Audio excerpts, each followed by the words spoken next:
I thought it was a good hire for the Browns. Now, the Browns, they did an extensive search and what they were looking for as far as moving forward. To me, too, they didn't make a long-term commitment. Most of these coaches are going to get 4 years, but when you have someone who doesn't have the experience, young guy like this, you're not committed to something that is going to hamstring the franchise. I believe he has a connection with Baker Mayfield that I believe is very, very important. And in doing a game with the Browns late in the season where they upset Carolina, a game Carolina had to win to try to get in, I could see in communicating with the players and going to practice and in sitting down with Freddie Kitchens and interviewing him extensively that he was a guy that could put together a game plan. I was shocked by the amount of football that he knew as a running back coach, how much he knew about being the quarterback, because he's a former quarterback, University of Alabama, how much he understood about the passing game, how much he understood about protections, and he had command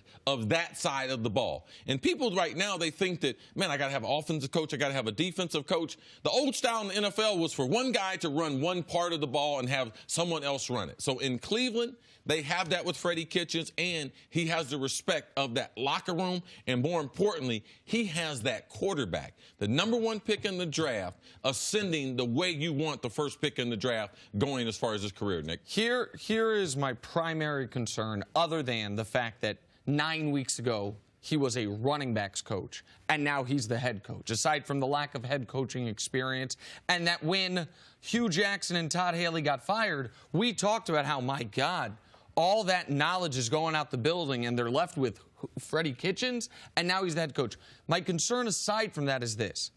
We look at Baker Mayfield's season as before Freddie Kitchens took over and after. What if it was before he stopped being shackled by Hugh and Todd and whatever the hell was going on between them and after? What if Baker was waiting to be this guy, and the only reason he wasn't, it was less about getting with Freddie Kitchens and more about getting away from the toxicity of the Hugh Todd power struggle. It felt to me like, and I really like Todd Haley personally, it felt to me like he was, while offensive coordinating, kind of trying to angle behind the scenes, which is one of the reasons reportedly they didn't keep him on after they got rid of Hugh Jackson. So that's my concern. How much of Baker's great second half was because Baker's great, and how much of it was Freddie Kitchens? What is encouraging, and I just read it 10 minutes ago, it was reported on Cleveland.com early this morning, the Browns organizationally are not going to make a mistake they've made in the past, which is the GM reports to the owner and the coach reports to the owner. They have decided that under this, it is the head coach reports to Dorsey, and the only person who has Haslam's ear is Dorsey, which I don't have a lot of faith in Jimmy Haslam. I have enormous faith in John Dorsey, and now that the buck stops ultimately with him, I think that's a positive feature. It was some of the reporters had asked him, well, do you think you're ready to be the head coach? And he said, well, who the hell is ready to be the head coach of a team? You're going to learn when you get there. But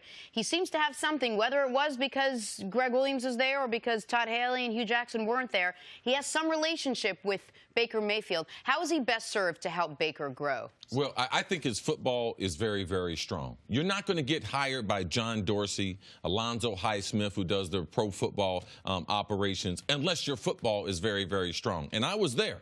He had command of half of that football team. He had Baker Mayfield's attention. Baker Mayfield, they talked about in the whole evaluation process, among the things that he had was a photographic memory. The Browns would not hire him if they didn't have some type of syncness. I was synced in. Freddie Kitchens let me know what the first 15 plays of the game was going to be against Carolina. And he went out and methodically took that defense apart in a time where they had to win a game. So his football, his X's and O's is respected.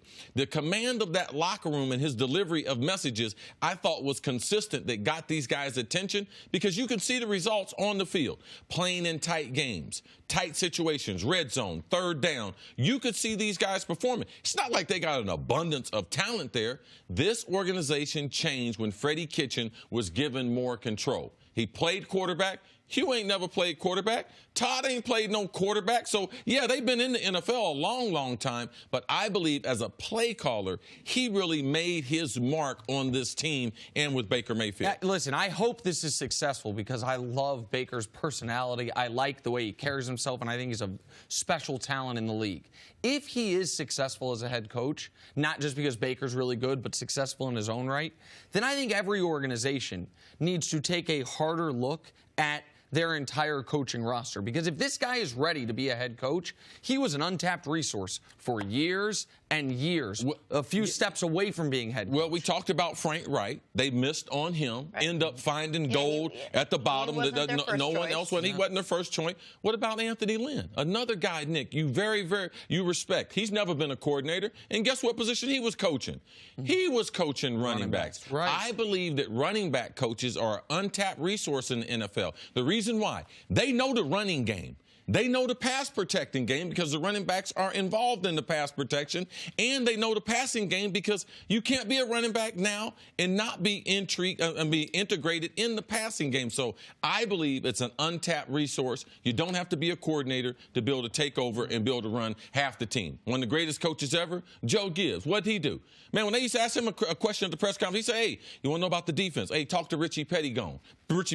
I run the offense, and I do believe that these guys that we're hiring now, they can do the same thing. Thanks for watching. Subscribe here to get the latest from the show. Also, be sure to check out more of the best clips from First Things First, or go watch a few segments from our other shows on FS1.